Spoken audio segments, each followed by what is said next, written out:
Encuentros digitales de Europa Press.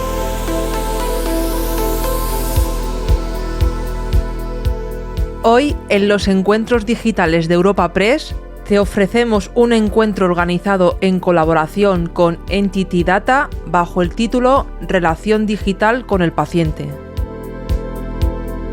En este coloquio podremos escuchar la participación de Jordi Piera, director de la Oficina de Estrategia de Salud Digital del Servicio Catalán de Salud, Alberto Borrego, socio responsable de salud de Entity Data, Paco Estella, director de Microsoft Healthcare, y Daniel Regaña, director del área de proyectos de Quirón Salud. Presentando y moderando este encuentro, escuchamos a Jordi Fernández, delegado de Europa Press en Cataluña. Bienvenidos a este evento organizado por Europa Press en colaboración con NTT Data. Durante la siguiente hora vamos a hablar de la relación digital con el paciente y lo queremos hacer de una manera muy pedagógica, porque es igual de necesario que lo entienda el paciente como los profesionales sanitarios, todos los profesionales sanitarios. Y lo haremos con 4 expertos desde ángulos diferentes. Se los presento. El señor Paco Estella, que es director de Microsoft Salud de España. Bienvenido. El señor Alberto Borrego, socio responsable de salud de NTT Data, bienvenido también. El señor Jordi Piera, director de la Oficina de Estrategia de Salud Digital del Servei Català de la Salut de la Generalitat, bienvenido. Y el señor Daniel Regaña, director del área de proyectos de Quirón Salud, bienvenido también. A los 4 muchas gracias, sobre todo por su tiempo. Muy bien, pues ustedes saben mucho más que nosotros y queremos ser muy pedagógicos, como les decía. Y para empezar les pediría a cada uno de ustedes empezar de cero explicando 2 cosas. ¿Qué es la relación digital con el paciente? Hay gente que aún lo vemos en abstracto. ¿Y en qué consiste el trabajo cotidiano de cada uno de ustedes para contribuir a la relación digital con el paciente? Después hablaremos de objetivos, problemas y debatiremos entre todos. Pero queremos saber cómo está la definición de la relación digital con el paciente. Así que expláyense lo que consideren, porque ese será un buen punto de partida. Señor Estella. Vale, empezamos por mi parece. Por ejemplo. Bueno, primero, muchísimas gracias por la invitación y gracias a todos los ponentes, porque es una mesa de lujo. Yo más que es esta parte del plan digital del paciente, diría más que se busca, ¿no? Y que se está intentando por la administración sanitaria y por socios, digamos, en este caso tecnológicos como podemos ser nosotros. Y siempre lo hemos definido como la búsqueda de ese cambio real en el modelo asistencial, ¿no? O la necesidad, digamos, en algunos casos de ese cambio en el modelo asistencial. Básicamente, en resumen, se trata de una serie de modelos, herramientas, de parámetros, plataformas de orquestación para ayudar a que haya un canal más personalizado para esos pacientes, a que los pacientes puedan encontrar vías personalizadas de acceso a las entidades sanitarias, y no solo personalizadas, sino que también se busca una medicina más predictiva, personalizada y de precisión, ¿no? La idea con ese cambio de modelo asistencial es que cada paciente o cada patología vaya asignada o derivada a un grupo de facultativos que puedan ser los más expertos en una materia u otra cuando sea necesario, ¿no? Y de esta manera optimizar también ese flujo del paciente y profesional sanitario. Básicamente lo que se busca para el paciente es que haya una tecnología que sea una puerta de acceso desde nuestro punto de vista, una puerta de acceso a las entidades sanitarias, y para los profesionales sanitarios siempre hablamos de un modelo a día de hoy a demanda o por urgencia, pasar de eso a un modelo más planificado, que realmente haya planes de atención personalizados para los pacientes y que dentro de ese plan de atención personalizado se pueda avanzar o adelantar esa atención sanitaria cuando sea necesaria, ¿no? Y desde empresas tecnológicas como en este caso la mía, Microsoft, la idea es ayudar con esta parte de plataforma, esa puerta de acceso, esa parte tecnológica, pero no solo con esas piezas tecnológicas, sino también ese acompañamiento, ese asesoramiento, incluso esa formación, tanto para profesionales como para usuarios finales, en ese acompañamiento de inclusión de la tecnología de una manera natural. Ha cubierto Paco un espectro bastante amplio. Yo estaba pensando un poco, por complementar lo que comenta él, iba a decir lo que no es. Y creo que, porque creo que también a veces se puede, digamos, hay una cierta tendencia a veces a una interpretación creo incorrecta, ¿no? No es una sustitución de la atención presencial, y no es una versión low cost de la asistencia sanitaria. Y me gustaría recalcar esto un poco así en el principio, es decir, al final estamos habilitando, digamos, o se están habilitando, ¿no?, nuevas formas de relación con los pacientes con el objetivo de mejorar la calidad de la asistencia, la proactividad, la seguridad, lo que estaba comentando Paco, mediante el uso de tecnologías adaptadas a las necesidades de las personas, tanto de los profesionales como de los pacientes. Este es un poco lo que me gustaría decir así al principio. Señor Piera. Bueno, yo también agradeceros la invitación y también un poco por complementar aquí a los compañeros. Yo creo que hablamos de la transformación de los procesos asistenciales y creo que hemos hecho un buen punto en decir que no queremos eliminar la asistencia presencial, porque esto al final también nos garantiza la accesibilidad al sistema. No todo el mundo tiene esas capacidades. Entonces yo diría, es la transformación de los procesos asistenciales, y cuando digo asistenciales digo tanto administrativos como clínicos sanitarios, para ir incorporando de una manera sistemática las tecnologías de la transformación digital en esa relación que tenemos o debemos tener con el paciente, igual que pasa en otros estamentos, yo diría en mi caso del sector público, en donde vamos habilitando esos canales, ¿no?, de interacción con los ciudadanos. En nuestro caso son la mayoría de veces pacientes, para dar la mejor asistencia posible.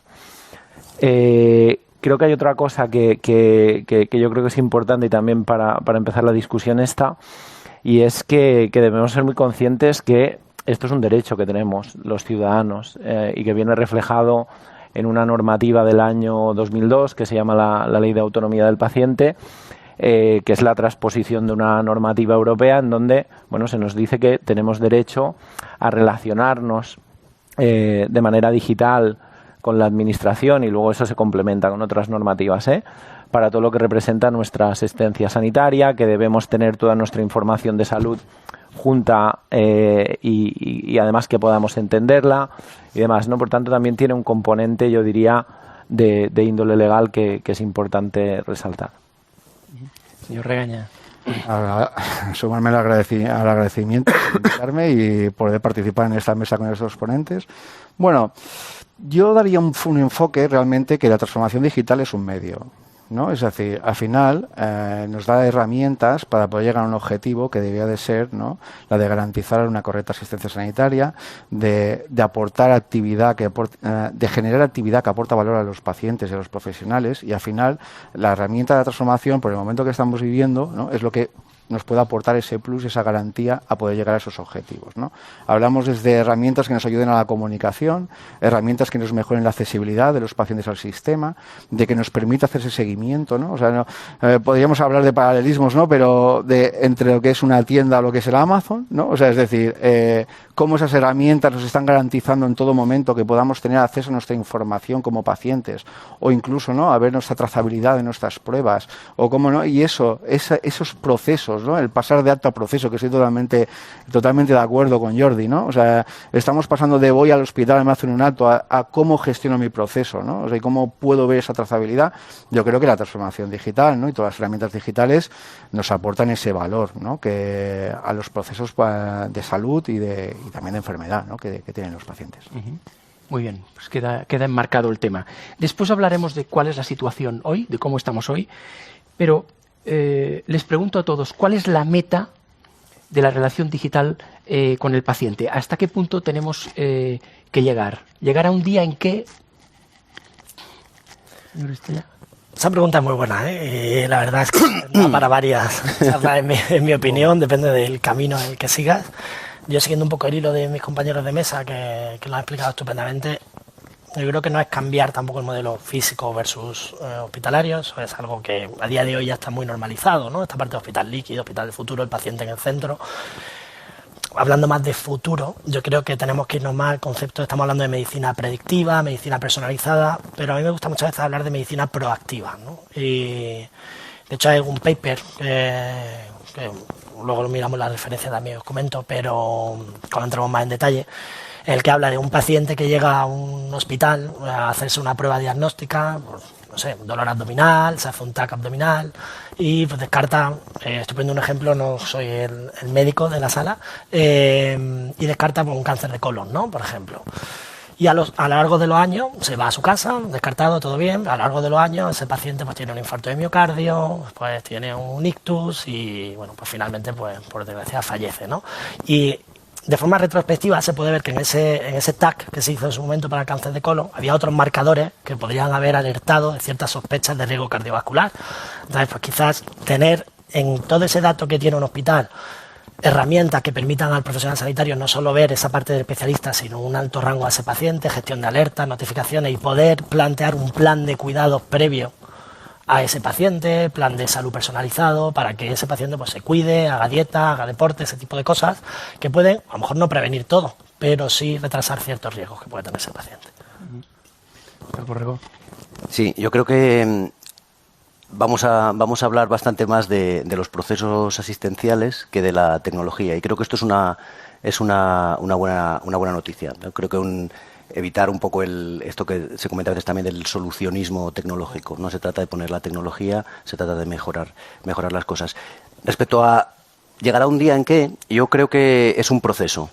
Es decir, no para mí, y es más, el objetivo no es tanto en el llegará un día en que, sino un poco cómo tienen que ir pasando las cosas. El caso que estaba comentando Jordi, ¿no? La ley de autonomía del paciente, eso, del año 2003, o sea, han pasado más de 20 años, ¿no? Pero también creo que es un proceso que no se puede hacer de manera radical y, por tanto, creo que, porque la circunstancia va cambiando, la sociedad va cambiando, el perfil epidemiológico va cambiando, la tecnología va cambiando. Entonces, yo creo que el objetivo que debemos conseguir es que estas herramientas las utilicemos de alguna forma para ir mejorando los circuitos asistenciales y estén diseñadas de acuerdo a las necesidades de las personas, no solamente a las necesidades desde el punto de vista de atención sanitaria, sino también un poco a sus condicionantes, vamos a decir, sociales. Es decir, a la brecha digital, ¿no? Vemos un estudio, creo que la semana pasada, todavía afecta a un porcentaje muy relevante de la población, no solo en España, sino a nivel europeo, ¿no? Y es algo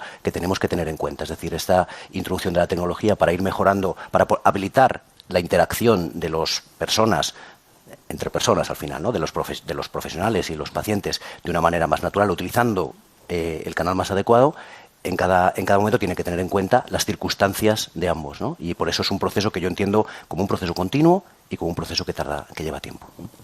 Señor Piera. A ver, para complementar un poquito, yo creo que la meta es, fijaros, el otro día leía un estudio de los países nórdicos.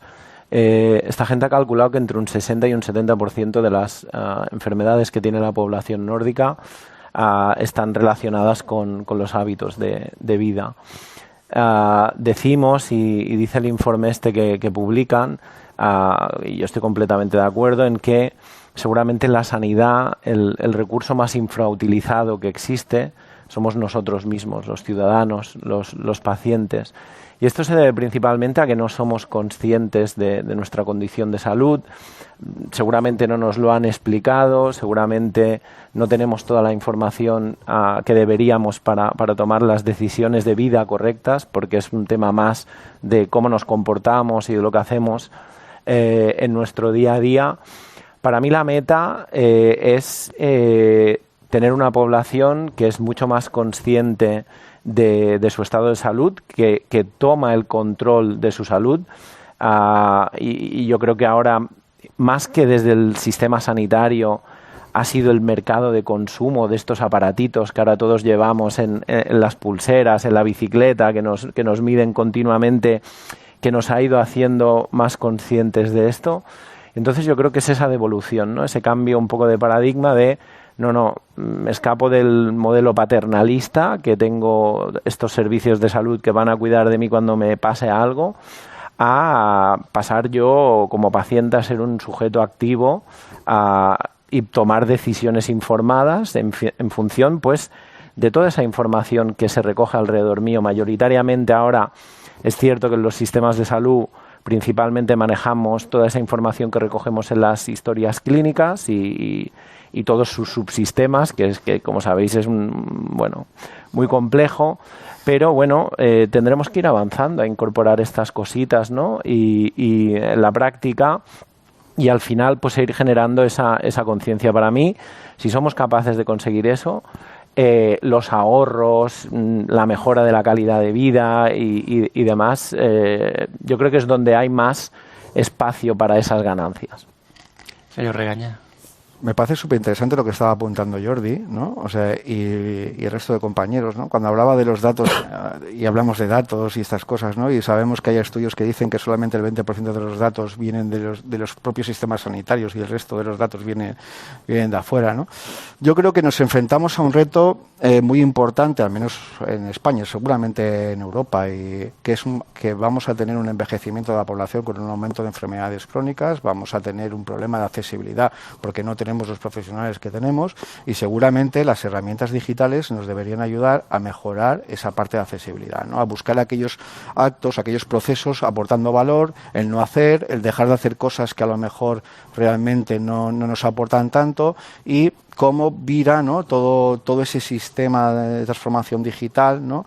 Vira hacia la autonomía del paciente, hacia la prevención, hacia la gestión de datos, ¿no? Cómo podemos anticiparnos antes de que se ocurran los problemas, ¿no? Cómo podemos incorporar todo esto a nuestra vida diaria con los wearables, con muchas cosas, ¿no? Pero yo creo que ese es el gran reto, o sea, ¿no? Es decir, cómo pasamos de la parte del conocimiento más limitado, no más personal o más fragmentado, ¿no? a una parte del proceso, como apuntábamos antes, ¿no? donde realmente podamos buscar aquellas actividades con valor, ¿no? Y que realmente pongamos a los profesionales y a los pacientes donde tienen que estar, ¿no? Sin intención de romper la dinámica. Y en relación a los datos también, una reflexión que yo me hice una vez, que creo que es bastante interesante, fijaros, de los pacientes de los que tenemos más datos, de más calidad, y además con medición continua, y además afortunadamente sabemos en la mayoría de casos lo que les pasa, es de los pacientes que tenemos en las UCIs. De esta gente tenemos un montón de datos continuos, tenemos un diagnóstico, sabemos que están muy cascados, y además proceden de unos aparatos pues que son muy calibrados y que van teniendo toda esta recalibración. A medida que vamos bajando, ¿no? Y aquí hay muy poca gente, afortunadamente, y a medida que vamos bajando tenemos los pacientes de la planta de hospitalización. Estos también sabemos lo que les pasa, también tenemos datos porque los tenemos también en este entorno del internamiento. Pero a medida que vas bajando hacia la población que está en la comunidad, que no les pasa nada, de estos no sabemos absolutamente nada. Por tanto, ahí tienes un poco de indicador, ¿no? Del tipo de información que manejamos y de los datos que tenemos de esta gente, para poder tomar decisiones más o menos informadas sobre la planificación de recursos sanitarios o políticas de prevención y promoción de la salud. Es decir, calidad versus localización versus cantidad. Cuanto más cascado estás, cuanto mejor estás, nada. Por no romper la dinámica. Rompan la dinámica, rómpanla. Por eso el tema, por ejemplo, el otro día, hace unos meses, creo que era un artículo en el Nature, que hablaba, ¿no? de la segmentación de los datos, es decir, que tengamos datos de un smartwatch, o sea, en realidad nos está haciendo un desvío, ¿no? Un desvío de lo que es los datos de la población, porque no todo el mundo tiene un smartwatch. Entonces, ¿qué pasa? O sea, al final acabamos encontrando, ¿no? Hombre blanco, caucásico, ¿no? ¿Qué pasa con la gente que tiene pobreza y no puede tener una smartband, ¿no? O sea, ¿qué pasa con estos datos, no? Sí, yo quería comentar, efectivamente, son dos temas súper interesantes, ¿no? Respecto a lo que estaba comentando Jordi, creo que efectivamente a medida que vamos bajando, digamos, un poco en la intensidad del nivel de atención, tenemos menos datos, y yo creo que uno de los retos, una de las cosas que estamos viendo antes es esto es un problema más de procesos y de personas que de tecnología, y el otro tiene que ver con, no es solamente un tema de pacientes. Quiero decir, está bien que hablemos un poco de la relación con el paciente, y creo que quiero comentar una cosa también respecto a esto, Daniel, pero creo que la integración, vamos a decir así, de la información, como estábamos comentando aquí, comunitaria, la atención primaria y los servicios sociales, esto también es muy relevante de cara al futuro, a esta proactividad que comentaba Paco, y a ese, digamos, papel relevante de las personas, ¿no? en el cuidado proactivo y anticipado de nuestra propia salud, ¿no? Yo creo que ese aspecto es muy importante tenerlo en cuenta. Sí. ¿En qué concretamente debe cambiar el trabajo del profesional clínico y en qué concretamente debe cambiar para el paciente? ¿Qué beneficios concretos nos puede aportar el sistema? Les doy ejemplos, ustedes lo saben más que yo. Consultas a distancia, cuestionario a distancia al paciente, el médico tendrá la transcripción por ordenador de su conversación con el paciente, el médico prescribirá a distancia, el paciente se autocontrolará hasta un cierto punto, supongo, se evitarán crisis, se evitarán ingresos. Me gustaría que entráramos en este terreno concreto. Bueno, yo sí tomo un poco la palabra, pero también por enganchar con lo que estaban comentando antes, porque va a propósito de esta pregunta, ¿no? Y yo creo que aquí es clave algo que habéis comentado los tres de una manera diferente, esta parte de salud comunitaria, ¿no? No es un tema solo del hospital, no es una responsabilidad solo de la entidad sanitaria, es una responsabilidad del ciudadano. También, bueno, por desgracia, muchos de los últimos eventos de salud no han visto que realmente trabajando en comunidad pues resolvemos muchos de los problemas, pero también esa parte de dónde viaja el dato, ¿no? De romper esos silos. El silo puede ser hospital y paciente en su casa, pero el silo también puede ser la parte social o las residencias o los colegios. Hay algunas entidades que están trabajando ya en programas de salud comunitaria, precisamente, de saber, oye, si me está pasando algo concreto en esta zona de la España más vaciada, quizás, ¿no? Que suelen tener ese tipo de problemas, y estoy viendo que se repite mucho una cefalea o algún problema concreto, pues a lo mejor datos sobre la falta de escolarización en esa zona o que ha habido un problema de baja de los profesores y realmente los niños no están pudiendo ir al colegio y el padre tiene que estar en casa con los niños, la madre, está provocando ciertas pautas que hacen que esa persona no termine yendo al hospital, ¿no? Entonces yo creo que esa parte es clave, pero hablando de los ejemplos que has dicho, a mí me gusta explicarlo desde dos grandes puntos. Uno, la parte de proceso, como decía, o operacional, y otra parte, la parte asistencial, que ya hemos hablado mucho. Pero la parte de proceso incluyo también este ejemplo que ya es una realidad. Dice a dónde vamos con la parte de transcripción por voz, por ejemplo, de consultas, pero ya es una realidad en muchas entidades sanitarias, tanto públicas como privadas, y ya es un ejemplo, ¿no? La tecnología ha avanzado lo suficiente como para que sea el nivel de calidad que se necesita, ¿no? Ya estamos en eso. Pero estamos yendo a algo más allá, ¿no? ¿Qué se le pide al paciente? ¿Qué se le pide al médico? Yo creo que hay una parte de responsabilidad también social de todos. Los médicos no son solo médicos, son personas también. Y los pacientes no son solo pacientes, son personas también. O sea, todos estamos dentro de ese grupo. Y creo que hay una parte necesaria de alertas, de campañas, de concienciación social, de gestión del cambio, no solo para los profesionales sanitarios del hospital, sino a nivel de comunidad. Entonces yo creo que a nivel social tenemos que hacer mucho trabajo en esa parte de gestión de las personas, no por no etiquetarla. Sí, yo quería comentar, porque ha salido ahora el tema, ya lo habéis citado los dos, y yo quería hacer un comentario sobre esto que creo que compartimos muchas de las personas que llevamos ya, digamos, unos años trabajando en el sector, ¿no? Que tiene que ver con ese tema de la transcripción, porque me parece una denominación excesivamente, voy a llamarlo así, humilde para el impacto que creo que esto tiene. Las personas que llevamos tiempo trabajando un poquito en la utilización de tecnología dentro de los circuitos asistenciales, nos hemos enfrentado desde que empezó prácticamente al problema de la interfaz en la relación entre el médico, entre el profesional y el paciente, y el teclado, la pantalla del ordenador y la queja generalizada, ¿no? Sobre, y todo lo hemos experimentado, ¿no? A medida que se han ido sofisticando más los sistemas y es necesario recoger más información, etcétera, la que no se recoge de manera automática, pues al final los profesionales estaban centrados básicamente en esto, ¿no? Y se han ensayado diferentes tipos de interfaces, se han introducido diferentes tipos de herramientas de reconocimiento de voz, de transcripción. En radiología, por ejemplo, son bastante habituales, pero ahí no está el paciente normalmente cuando se está haciendo el informe. Y ahora mismo estamos en un cambio tremendo en este sentido, porque estamos en condiciones de poder eliminar esa interfaz. No es simplemente un tema de la transcripción, ¿no? Como podemos hacer a lo mejor en una conversación, una reunión utilizando alguna herramienta de videoconferencia, etcétera, sino que somos capaces de clasificar la información que se está trabajando, que está incluida en esa conversación, ¿no? Y saber qué son los antecedentes, qué parte es la anamnesis, qué parte es el diagnóstico, y que eso seamos capaces, ¿no? Y estamos ahí, de poder hacerlo sin necesidad de que la persona, de que en este caso el profesional, tenga que estar exclusivamente viendo dónde tengo que colocar este tema, selecciono, me parece un cambio tremendo, porque ha sido uno de los principales desafíos desde el punto de vista de la usabilidad para favorecer la relación entre las personas, que al final ese es el objetivo, que por lo menos desde mi punto de vista es un cambio radical en esa interacción, esa relación entre los profesionales y las personas. Elpiera.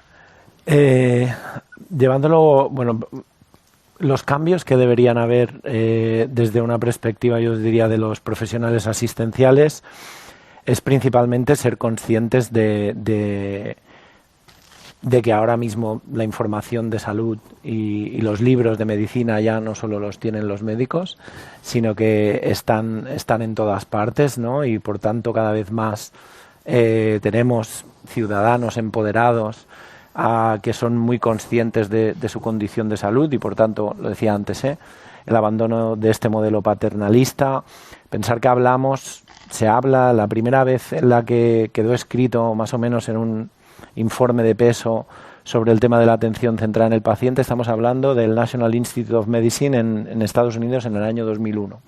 Desde el año 2001 venimos hablando de atención centrada en el paciente, pero cuando nos fijamos, mayormente lo que tenemos es atención centrada en el profesional, en las instituciones sanitarias, en el nivel asistencial y alrededor de eso hemos construido nuestros sistemas de información y muchas veces los sistemas de información al final, bueno, pues son un reflejo de cómo nos organizamos, ¿no?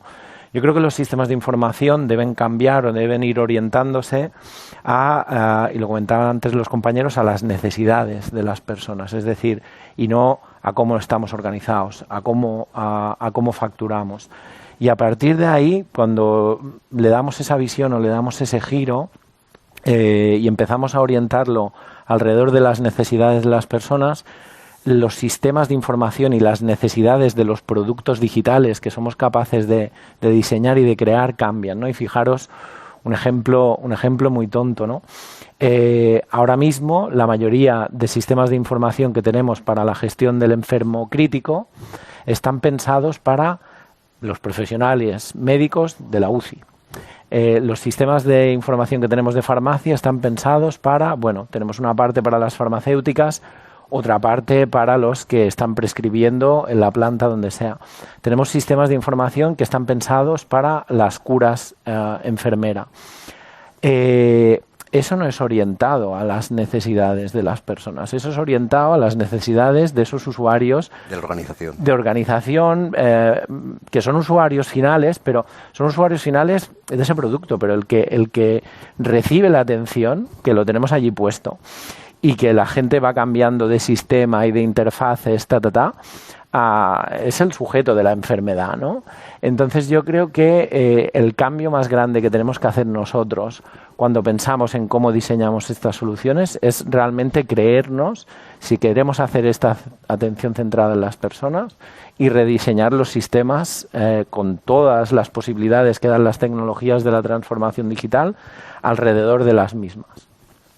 Señor Rehén. Siguiendo un poco el hilo de Jordi, yo creo que me parece de verdad muy acertado. Yo creo que realmente lo que nos va a permitir es volver a los orígenes, ¿no? Es decir, hace unos años, hace 20 años, ¿no? cuando se implementaron las historias clínicas electrónicas, ¿no? O sea, pusimos un montón de tareas administrativas en la parte de los profesionales, donde una parte muy importante de su tiempo la dedicaban a llenar datos. Y esto era muy bueno, porque de alguna manera nos permitía luego tomar algunas decisiones y tener trazabilidad de la historia clínica y estas cosas que parecía como muy difícil, ¿no?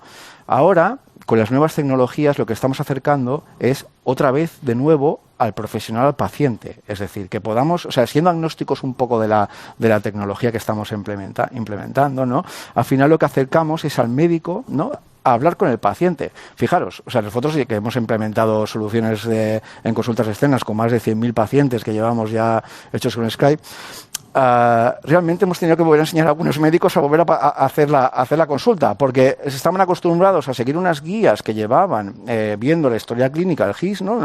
unas cajitas que tenían que ir complementando, y ahora, de repente, tengo que empezar a hablar con el paciente y acordarme todo lo que le tengo que preguntar. O sea, y nos pasaba que no, que los propios resultados de lo que hacíamos análisis cualitativos de informes clínicos, secundaria a eso, nos veíamos que había cosas que acabamos de complementar, ¿no?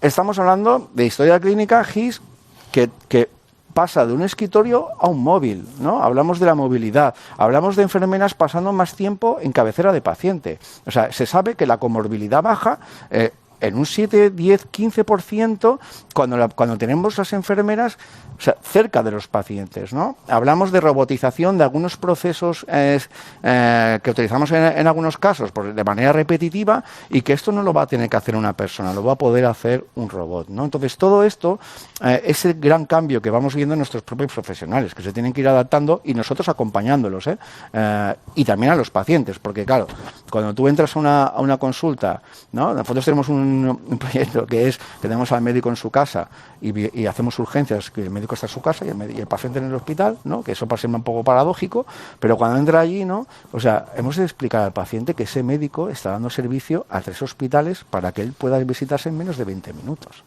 y con calidad y con tecnología que da soporte para el diagnóstico. Pero también hemos de cambiar esa cultura del propio paciente, ¿no? De la presencialidad, de que lo que no está presente también es de calidad, que una cosa no sustituye a otra, que es complementaria. ¿Puedo añadir un...? Perdón. Adelante.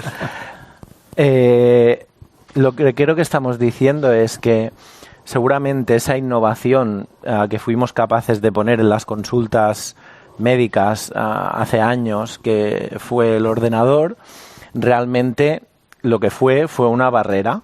Fue una barrera que lo que ha ido haciendo con el paso de los años es ir deshumanizando el acto asistencial, ¿no? Y nos hemos vuelto bastante locos pidiéndole a los profesionales de la salud que vayan registrando cosas estructuradas.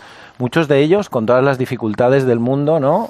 Interactuando con esta tecnología y los pacientes yéndose de la consulta diciendo, oye, es que yo he venido con mi dolor de espalda y no me ha tocado. Y además los profesionales muy quemados porque están, pues eso, ¿no? Registrando mucha información que luego no tienen muy claro cuál es el retorno de la inversión de todo ese esfuerzo, ¿no? No hemos sido suficientemente buenos, yo diría, en devolver todo este esfuerzo a los profesionales en forma de herramientas de ayuda y de soporte a la toma de decisión y todo este tipo de cosas. Ahora lo que yo estoy entendiendo y lo que parece que está pasando es que a lo mejor podemos volver, gracias a la tecnología, a una atención más que sea más humana, y que al final lo que hemos dicho, la magia de la enfermera, del médico, del profesional de la salud, de tocarte, eso de alguna manera cura. Yo, por añadir esto, bueno, primero suscribo totalmente esta parte. Yo creo que la humanización está alrededor de esta parte de tecnología y no al revés, no la tecnología para la humanización, sino la humanización es el centro, ¿no? Pero eso me lleva a un concepto anterior que creo que no hemos mencionado los 4 y que a mí me gustaría poner sobre la mesa también. Aparte de esta parte de transcripción, la parte de profesionales sanitarios, la parte del paciente. Ese concepto de humanización hace que tanto paciente como profesional sanitario son personas, ¿no? Entonces, toda esta tecnología, tanto uno como el otro, o sea, uno tiene la responsabilidad con el otro y el otro con el uno, ¿no? Los médicos también están saturados, entonces son herramientas no solo para ayudar al paciente, sino a ellos. Pero esto no resuelve tampoco el problema que decíamos al principio, ¿no? Esa capa de datos que decía Jordi, ¿no? Que cuanto más se aleja de lo que es el centro de trabajo sanitario, pues hay menos, ¿no? Entonces yo creo que estas tecnologías, ese era un ejemplo, pero tecnologías de acceso, accesibilidad, para que las personas en general, sin ser pacientes, se acerquen a las entidades sanitarias, ¿no? Que esos planes de atención personalizada, esos hábitos de vida saludables, realmente esos datos que ahora mismo están en el smartwatch de los que pueden y los que no, pues no lo tienen, llegue a más población, ¿no? Y yo creo que esta misma tecnología que es aplicable en consulta, también debería ser aplicada en una consulta virtual, digamos, en tu casa, como ciudadano, ¿no? Y que tú no lo veas, tenemos que llegar al punto de que no se vea como una consulta, sino como una interacción habitual en tu día a día, ¿no? Y para eso la tecnología también tiene que ayudar a que haya ese acceso, no solo a profesionales, sino a cierto cribado, información dentro de entornos controlados que las entidades sanitarias pongan a disposición de la ciudadanía, ¿no? Y aquí yo creo que temas de inteligencia artificial, temas de plataformas del paciente, atención al paciente, no deberían de llamarse así, sino atención al ciudadano, como se llaman, y en general que haya ese acercamiento del ciudadano sin que me tenga que doler algo, que yo proactivamente también pueda llegar a tener la cultura de, oye, cada vez hay más gente que se hace chequeos, que proactivamente quiere cuidarse, que quiere seguir una dieta sana. O sea, también esas entidades sanitarias habilitar con la tecnología, porque es imposible acceder a toda la población con los recursos humanos que hay ahora, obviamente, pero yo creo que la tecnología tiene que ayudar para esa gran volumen de población que no necesariamente está ahora enferma, pero que quiere cuidarse, ¿no?, a futuro. Y eso es clave con estas plataformas de atención al ciudadano. Creo que estamos de acuerdo en que, digamos, sobre todo las últimas tecnologías, las aplicaciones de la IA generativa, por ejemplo, pueden ayudar a volver a una atención sanitaria más humana. Y yo creo que hay un consenso en general en que eso puede ser, en eliminar esa interfaz o reducir esa interfaz que estábamos comentando antes. Dirigido tanto a los profesionales como a los pacientes. Estaba pensando también, por ejemplo, en lo que es la desburocratización, sobre todo en el caso del sistema público, la atención primaria, ¿no? Ese trabajo también del que se han ido cargando los profesionales con el paso del tiempo, ¿no?, de los partes de baja, de los partes de confirmación, de todo tipo de certificados para cumplimentar procedimiento, ¿no?, alejándolo y creo que hay un montón, una gran cantidad de ese tipo de tareas que se pueden, si no sé si automatizar o semiautomatizar, es decir, estamos añadiendo valor a ese tiempo. Pero hay un punto también que me gustaría comentar en esto último que estaban comentando mis compañeros, que tiene que ver con voy a decirlo así, nuestra obligación, ¿no?, de garantizar también la equidad en el acceso a los sistemas. Y es cierto que si efectivamente hay una información de valor que solo va a estar disponible si yo puedo pagar un dispositivo, o si yo tengo las competencias para poder utilizarlo, o si yo, por ejemplo, voy a pedir una cita y lo hago a través del móvil, pues lo voy a tener antes que si tengo que ir allí físicamente. Creo que es algo, no tengo clara aquí cuál es la solución, pero sí creo que es algo que se tiene que tener en cuenta. Cuando hablamos de ese diseño, ¿no?, de los circuitos y ese diseño de los procesos centrados en las personas, creo que un aspecto importante es tener en cuenta que las personas tienen diferentes características y debemos en todo momento, ¿no?, y yo creo que esto está en el alma en particular del sistema público, velar porque no tengamos una discriminación, ¿no?, y que alguien tenga un mejor acceso o un acceso más sencillo al servicio, básicamente porque no es un tema sencillo este. Ya que hablamos de equidad, planteemos ahora cómo vamos a asegurar la accesibilidad en esta transformación del modelo. Accesibilidad, por ejemplo, por la brecha digital, que hace dos tipos de pacientes, nos guste o no, pero también por otros factores de accesibilidad. ¿Empiezo por mi parte? Como queráis, rompemos el orden, si queréis, estoy aquí cerca. Yo esta parte de accesibilidad la veo también necesaria en la parte por diseño, ¿no? O sea, tenemos que tener un poco de cuidado, y aquí pongo un poco la alerta, ¿no? Vengo de una empresa grande tecnológica en ese sentido. Todos, tanto entidades sanitarias como empresas, la colaboración público-privada y entidades sanitarias y empresas tecnológicas, en que los proyectos no tienen que ir con esa escalabilidad y esa accesibilidad por diseño, ¿no? No vale con lo que llamamos el cementerio de los pilotos, ¿no?, y probarlo todo, no todo vale, no todo es necesario. Hay que realmente tener dentro de las entidades, y yo creo que las empresas podemos ayudar en esa colaboración, ciertos modelos organizativos, de gobernanza, de industrialización de esos casos, de que realmente, porque una parte la accesibilidad ya de esa brecha económica, social de la sociedad, pero también hay problemas de accesibilidad en el momento de escalar estos casos, ¿no? Se prueba en un hospital y porque este hospital lo tiene y el hospital que está al lado no. Entonces, también tenemos que intentar que sea sostenible en ese sentido. Entonces, si lo metes por diseño, tienes un modelo de gobernanza claro, tienes un liderazgo de las personas, de la parte de gestión del cambio, de recursos humanos y demás muy definido, eso te evita muchos problemas a posteriori. Y después ya, aparte de la brecha digital, yo creo que aquí todos nos repetiremos, pero por decir lo obvio, ¿no?, la parte formativa, la parte de acompañamiento, la parte de realmente esa gestión del cambio que esté bien estructurada y que se creen personas líderes que luego acompañen a las demás, ¿no? Esa parte es muy necesaria, en todo proyecto tecnológico debería ir acompañado con un proyecto de recursos humanos en paralelo. ¿El Borrego?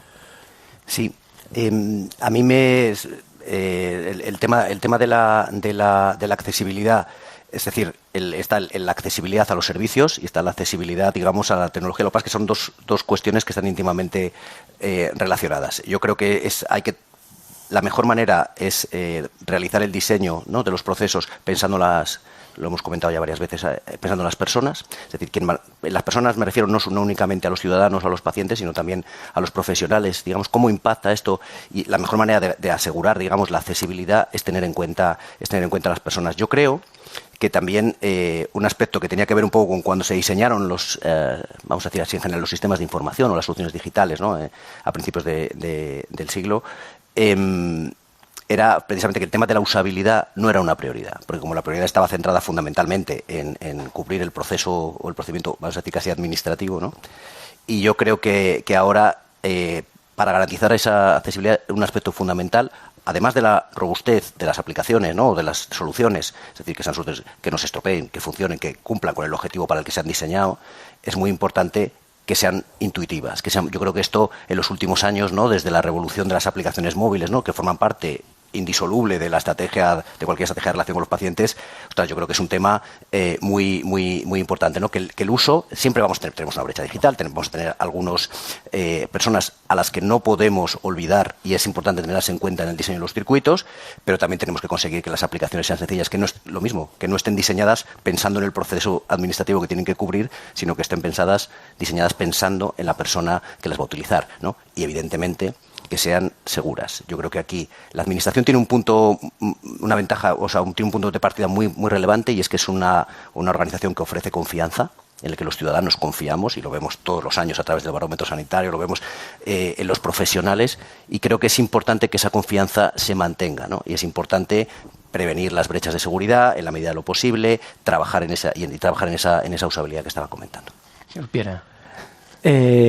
Bueno, para añadir algo un poco distinto que se ha comentado, yo creo que no podemos permitirnos que la tecnología, el hecho de introducir tecnología, se convierta en un determinante social de la salud. Es decir, no por el hecho de tener acceso a la tecnología debemos tener acceso a unos mejores servicios de salud. Y entonces, en esa línea, pensando en que debemos tener una atención y que sea igual en todo el territorio, y más en nuestro sistema de salud, que es eminentemente público y lo sabéis, financiado con impuestos, esto debe ser así y no nos queda más remedio. Por tanto, transformación de los procesos teniendo en cuenta estas dos perspectivas. Y fijaros que muchas veces no es muy grande la tecnología que debemos desplegar para que esto pase.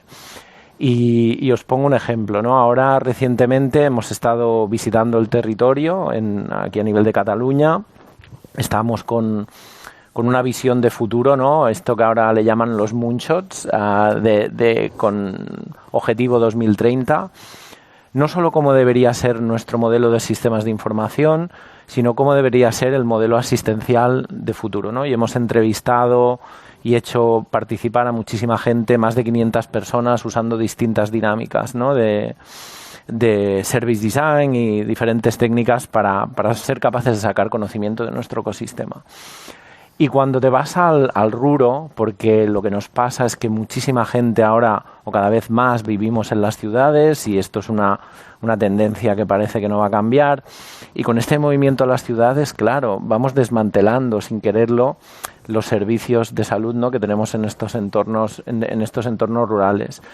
Y yo me quedé bastante impresionado, ¿no? Un chico con una enfermedad rara, 14 o 15 años, y él comentaba: yo vivía en Tremp, que es un sitio pues que tranquilamente, pues yo que sé, está a 2 horas de aquí, 2 horas y algo de aquí, ¿no?, de Barcelona.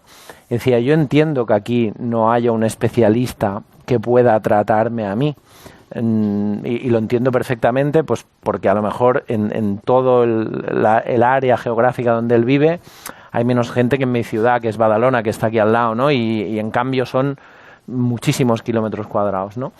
Y decía, yo lo entiendo, pero claro, dice, hay algunas cosas muy simples que a mí me irían fantástico. Por ejemplo, que cuando me vengo a visitar, que tengo visita con mi especialista, que me encanta, que es buenísimo, que no me la pongan a las 8 de la mañana. decía que no me la pongan a las 8 de la mañana porque, claro, entonces yo con mis padres tenemos que salir de aquí casi a las 5 de la mañana para llegar a Barcelona a la hora de esto, ¿no? Con el coche, con todo el coste que esto supone. O que si voy a que me lean resultados que son buenos, oye, no me puedes llamar, no hace falta matar moscas a cañonazos. Oye, si mi médico me llama y me dice, oye, las pruebas bien hasta el año que viene, pues oye, perfecto, ¿no?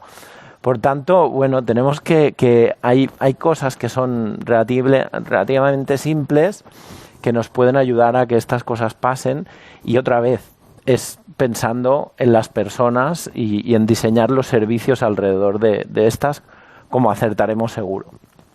Yo estoy totalmente de acuerdo con mis compañeros. Sí que es verdad que yo creo que también que va a ser un proceso dinámico, ¿no? Es decir, ahora estamos en una situación por nuestra estructura de población que seguramente en unos años, pues a medida que la gente pues vaya desapareciendo, vamos a ir incorporando a otras personas con un nivel de digitalización más alto y esto va a ir cambiando, ¿no? Es verdad que es un proceso que no hay soluciones perfectas, sí hay soluciones mejores que las anteriores, o sea, la mayor parte de veces, ¿no? Y que realmente lo que tenemos que hacer, y estoy de acuerdo, es que tenemos que diseñar, ¿no?, los servicios pensando en las personas, ¿no? Y qué necesita, cómo podemos cubrir. No nos va a servir todas las soluciones iguales para todo el mundo, eso lo tenemos que tener claro, pero también tenemos que pensar que cuáles son los canales más adecuados y cómo podemos empujar, ¿no? Yo, cuando salieron los smartphones, mi madre y mi padre tienen 80 y pico años, y tendrías que ver cómo se maneja con el WhatsApp, ¿no? Pues quizás a lo mejor el canal de comunicación, como estamos haciendo algún intento, debería de ser vía WhatsApp, en lugar de enviar cartas, o llamadas, o avisándote. Es posible que el nivel de entrada, ¿no?, en un portal, pues a lo mejor no lleguemos a ese nivel, pero sí que a lo mejor podemos comunicar de alguna manera. Tenemos que identificar a los cuidadores, que también forman parte de ese ecosistema. Tenemos que pensar, ¿no?, dentro de nuestro grupo, que también cada vez tenemos asegurados que también son más mayores, ¿no? Y que también tenemos el mismo problema. Es decir, hay gente que quiere ir presencial y pedir la visita a la administrativa, y hay gente que dice, oye, a mí mándamelo, que yo lo quiero tener en un sitio, porque si no, a mí no me des un papel impreso que no sé qué hacer con él y lo pierdo y no me acuerdo de cuándo tengo la visita, ¿no? Entonces, esa es una realidad que estamos viviendo y que va a ir cambiando, ¿no? Y que vamos a ir tener que adaptándonos, ¿no?, y generando soluciones, servicios, procesos, ¿no?, sí, que vayan dando salida. Yo ahí, Daniel, tengo sobre lo que comentabas al principio, tengo una visión un poco diferente. Es decir, porque creo que es verdad que ahora estamos, digamos, cuando hablamos un poco de la brecha digital, ¿no?, y de esa dificultad a lo mejor para acceder a determinadas herramientas, sí que es verdad que hay un proceso un poco más binario, vamos a decir así, vamos a llamarlo un poco la digitalización primaria, ¿no?, o las competencias digitales primarias, ¿no? Pero yo creo que no se va a solucionar. Es decir, creo que al final la tecnología no va a dejar de evolucionar y, por tanto, porque yo me lo veo ya, quiero decir, yo hace 20 años cuando empecé era una de esas personas, ¿no?, jóvenes, digamos, que tenía la capacidad de enseñarle a mi padre, pero es que ahora son nuestros hijos los que tienen la capacidad y nosotros ya vamos viendo cómo en algunos temas, sobre todo en el ámbito de usabilidad, de objetivo, etcétera, bueno, hay herramientas más o menos universales, pero yo creo que es un proceso y, por tanto, la clave desde el punto de vista, asumiendo que efectivamente hay esta digitalización o estas competencias digitales primarias, yo creo que es un proceso y que la clave un poco de cara al futuro es intentar tener en cuenta un poco todo el espectro. Es decir, que para cualquier herramienta que se vaya a implementar, además de las condiciones, de estas condiciones personales o sociales que tenemos cada uno, hay también este diferente grado de uso, de integración con la tecnología en función de esos mismos parámetros, y hay que tenerlo en cuenta. O sea, no creo que vaya a ser un tema de decir, bueno, a partir de un determinado momento, cuando toda la generación ha tenido ya ese acceso, ya se va a solucionar, ¿no? Porque creo que ahí seguirá habiendo un gradiente, digamos, de personas normalmente vinculado mucho a la edad, ¿no?, que utilizan la tecnología para interaccionar de una determinada manera que probablemente sus padres, sus abuelos ya no lo hacen, aunque sus padres o abuelos sí sean capaces de manejarse, ¿no? Es un poco la sensación que yo tengo. Yo si puedo solo un segundo, porque yo creo que un concepto, porque estoy de acuerdo con los dos, por no diverger, pero es verdad que creo que va a ir estrechándose ese grupo, pero es verdad que nunca terminaremos de resolverlo. Entonces, hay un concepto que siempre hablamos en estas mesas o en general, que es el uso de la tecnología. Que la tecnología en el futuro no debería de usarse. Aquí, por poner un titular, o sea, la tecnología tendría que estar en su día a día. O sea, una persona que esté en ese pueblito, ¿no?, me gusta mucho esa historia, por ejemplo, debería llamar al teléfono y aunque haya un asistente con inteligencia artificial detrás y demás, que interactúe, ¿no? Ya hay ejemplos en los que la viejita pues interactúa pensando que es la administrativo con la que quiere hablar, ¿no? Y ni siquiera sabe que está esa tecnología innovadora detrás, ¿no?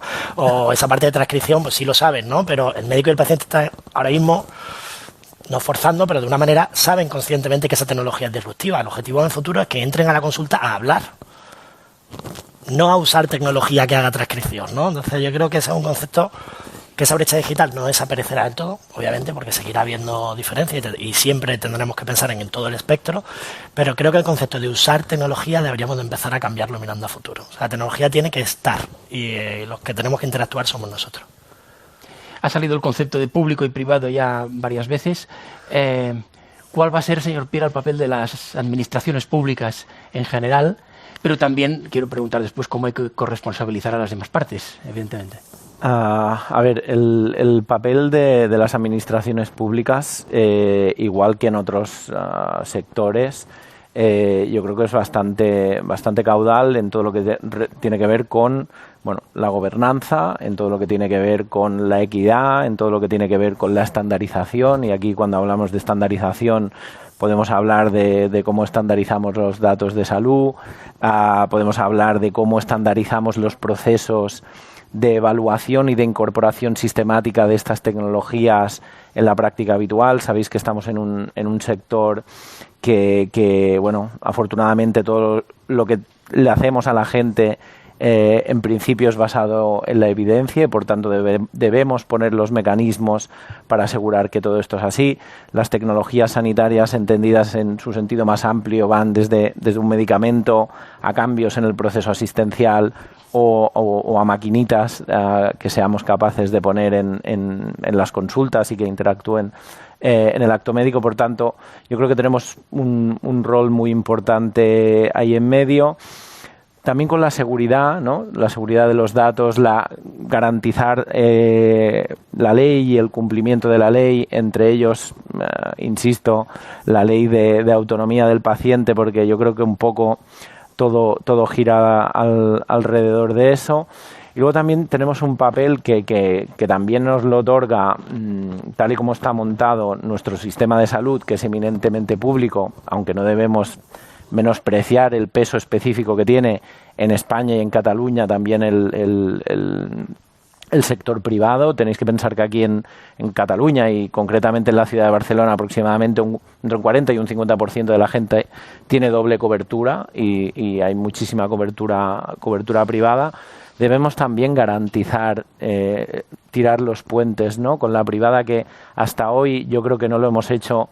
Y todos sabemos que no es un problema tecnológico, es un problema de otra índole. Yo creo que ahora tenemos gente en un lado y en el otro que están dispuestos a resolver esto. Y yo creo que hay que avanzar en esa línea, ¿no? Pero, como te decía, garantes de, yo diría, el pilar fundamental de nuestro estado del bienestar. Eso es lo que tenemos que hacer desde lo público. Y vigilar que eso pase y tratar de orquestar el ecosistema para que nadie se nos desmarche. Brevemente los demás, nos quedan pocos minutos y quiero preguntarles algunas cosas más.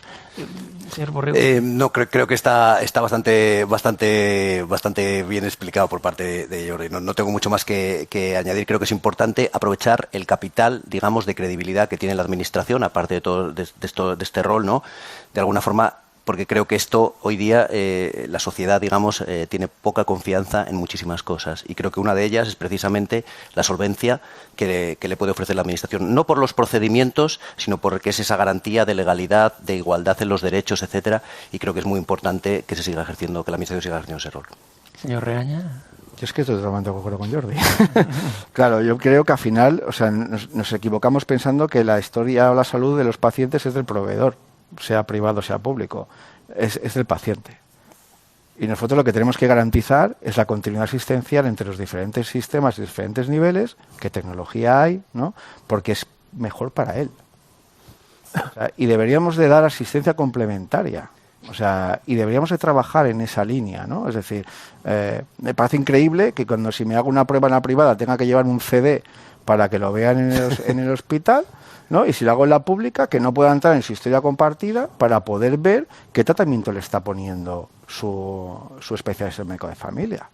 O sea, estamos compartiendo datos en la nube con Google y no estamos compartiendo datos en el propio sistema sanitario, ¿no? Además, perdón porque me olvidaba un punto, además de esta coordinación, de ese papel, ¿no? de ese aseguramiento, vamos a hacer, que ofrece hay un punto que quería comentar también, y es que yo creo que también la Administración, y de hecho lo está haciendo más, y en particular en el ámbito sanitario últimamente, puede tener un papel de liderazgo en lo que es la introducción de la innovación dentro y precisamente de la tecnología, ¿no? En este diseño que hemos comentado durante toda la mañana, centrado en las personas, pero creo que un papel de liderazgo, no simplemente o no un enfoque, yo creo que también es un poco antiguo, ¿no? De, ostras, la Administración solamente ensaya cosas que están probadas, que están contrastadas. O sea, yo creo que esa seguridad, ¿no? que tiene que transmitir a los ciudadanos tiene que estar bien entendida, y eso no es incompatible con tener un rol, digamos, de promoción de la innovación. Yo solo por añadir 10 segundos, suscribo todo lo que habéis dicho, colaboración público-privada creo que es clave y ya se está haciendo, es una realidad a día de hoy, ¿no? Pero yo creo que algo adicional que creo que la administración pública ya está haciendo y que debe hacer más es esa parte de desmitificar, ¿no? Esta parte de la innovación, acercarla más al ciudadano, democratizarla. En ese sentido, la administración pública per se, todos que somos ciudadanos, una entidad de confianza, como hemos dicho antes, ¿no? Debe serlo en muchas de las regiones. Entonces, tiene esa obligatoriedad o responsabilidad de realmente hacer llegar a los ciudadanos que pueden acercarse también a esa parte de innovación, darles recursos, darles formación, que ya lo están haciendo. Entonces yo creo que ese es un punto clave que acercará a esas personas no pacientes y a esos profesionales no pacientes a través de todo un ecosistema del que todos podamos aprovechar. ¿Cómo podemos asegurar que los diferentes actores que forman parte de estos objetivos sean proactivos, que es una palabra que también ha salido, la proactividad, sean proactivos para asegurar el éxito de todo lo que estamos diciendo? Señor Regaña. Bueno, yo creo que al final el valor de las cosas no las pone quien las lanza, sino quien las recibe, ¿no? Y entonces, o sea, una de las cosas que tenemos que intentar lanzar son proyectos y acciones que realmente las personas y los profesionales interpreten que les aporta un valor, ¿no? A veces, o sea, podemos lanzar 20.000 soluciones tecnológicas que si el profesional que lo tiene que utilizar o el paciente no le aportan valor, no lo va a hacer, por muchos esfuerzos que hagamos. Luego, está claro que deberíamos intentar buscar esos agentes de cambio que nos deben ayudar a hacer esa transformación y por finalizar, el sistema enzimático, ¿no? Que es estar encima. Cuando tú haces esta, ¿no? Te dedicas a transformar, no hay otra que estar encima. O sea, porque si no, en el momento que aflojas, el río vuelve a su cauce, ¿no? Y hasta que consigues transformar y generar ese cambio, pues necesitamos de personas, agentes de cambio, personas implicadas y, ¿no? Valor en las acciones y los proyectos que estamos poniendo en marcha.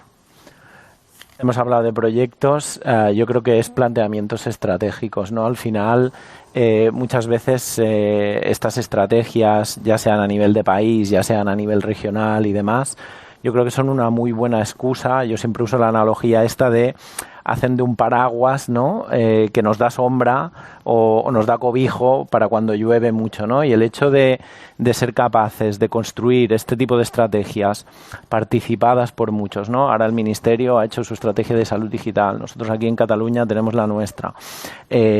Ver cómo casan y cómo ponemos debajo de este paraguas que da sombra cuantos más mejor y sumar voluntades alrededor de unos objetivos comunes es lo que nos lleva pues a esa colaboración de los distintos perfiles. Si cada uno vamos a la nuestra, está claro que las cosas no funcionan. Efectivamente, creo que ha habido un cambio ahí importante, ¿no? A nivel, en este caso, del Sistema Nacional de Salud en España, ¿no? Desde el punto de vista tanto de la colaboración como del papel, el rol del Ministerio, a través incluso del propio Consejo Interterritorial, se ve que es una de las consecuencias, vamos a decir, positivas, ¿no? que tuvo todo el ciclo, todo lo que pasamos con el COVID, ha sido precisamente que ha aumentado, yo creo, en ese sentido, la coordinación y la cohesión administrativa, ¿no? O administrativa, no quiero decir administrativa, más organizativa, ¿no? Y desde el punto de vista también de las inversiones por parte del Sistema Nacional de Salud. Creo que ese aspecto es importante, evidentemente, lo que estabas comentando, Daniel, y entender también que es un proceso. Es decir, que no hay un punto de decir, hemos llegado... las necesidades de la población van a seguir cambiando, los perfiles, el perfil sociodemográfico, todo esto va a seguir cambiando, la tecnología va a seguir evolucionando y entonces no tenemos que tener tampoco quizá miedo, y esto es un aspecto relevante para la administración, hay cosas que no salen bien.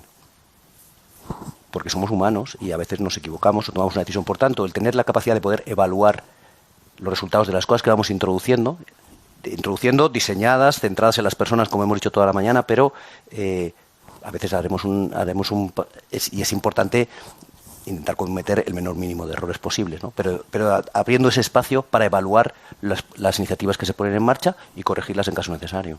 Señor Estella, muy brevemente, ya telegráficamente, por favor. ¿Todo esto que estamos hablando es económicamente viable? O visto de otra manera incluso, ¿es lo que va a asegurar la sostenibilidad del sistema? ¿Visto de otra manera? ¿Sí? ¿No? Bueno, muy telegráficamente yo creo que conseguiremos hacer más con menos, pero no quiere decir que se haga menos. Sino yo creo que esta tecnología, o esto, hablo desde el punto de vista tecnológico, obviamente tiene una inversión asociada, ¿no?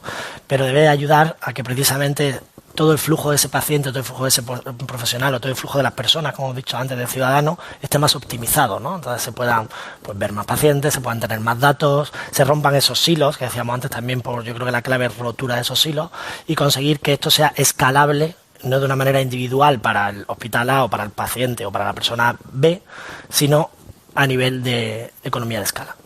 ¿Borrego? Es una pregunta muy compleja que afecta, digamos, a la sostenibilidad del sistema sanitario, ¿no? Pero yo creo que si se utiliza adecuadamente, o sea, lo que estamos hablando en muchos casos es de aumentar, o sea, de reducir cosas que hoy día también cuestan dinero y no aportan valor. Entonces, centrarnos en aquellas cosas que aportan valor, o sea, la respuesta es, si se hace bien, sí, este es mi punto de vista, sí es sostenible. Señor Piera. Completamente de acuerdo. Si se hace bien, sí, definitivamente. Señor Regaña. No todo.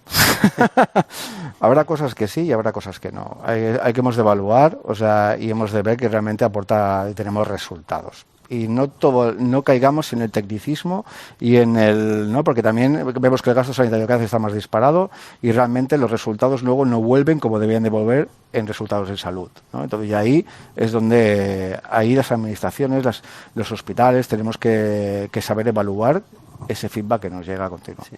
Pero bueno, por eso decíamos también que que es un tema complejo, ¿no? La sostenibilidad, la demanda, desde el punto de vista de la evolución, la propia evolución del perfil sociodemográfico, epidemiológico de la población va intrínsecamente unida a ese aumento de la demanda. La cuestión es, yo creo, ¿no? La pregunta es si la tecnología puede, de alguna manera bien introducida, se hace bien, ayudar a que eso se realice de una manera más eficiente, ¿no?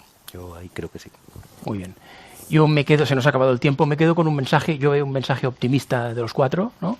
Siempre que haya coordinación, ¿no? Colaboración, coordinación, pero todos a la vez veo que es posible. Totalmente. Pues muchísimas gracias a los cuatro por su tiempo, muchas gracias al NTT Data Living Lab por habernos acogido y saludos desde Barcelona. Despedimos esta edición de los encuentros digitales de Europa Press invitando a todos nuestros oyentes a descubrir el resto de episodios de este podcast, así como los del resto de programas de nuestra red a través de europapress.es/podcast. Recuerda que todos ellos están disponibles en las principales plataformas de podcasting.